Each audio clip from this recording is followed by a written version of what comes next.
Welcome to Luca and Miguel. Enjoy the video. In this video, I will explain how to make inventory Roblox. We'll begin by setting up the foundational user interface elements. You'll learn to create a screen GUI, which acts as the main container for your inventory, and then design a primary frame for it. We'll also add a button to easily toggle the inventory's visibility on and off, making it accessible for players with just one click. Next, we'll dive into the core logic for managing items.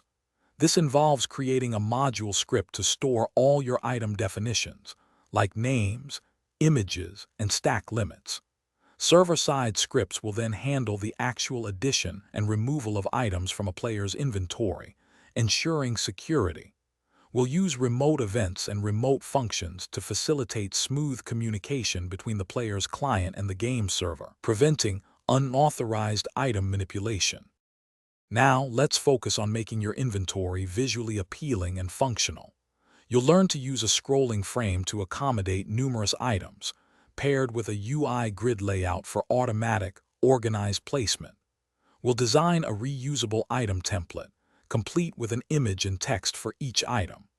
This template will be cloned and updated dynamically to reflect the player's current inventory contents, showing up to 25 items per page.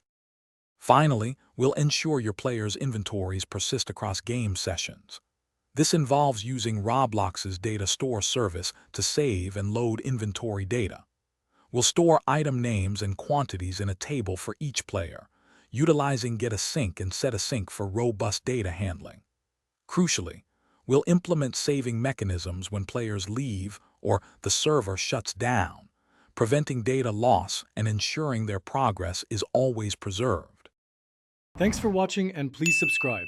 It's the best investment you'll ever make.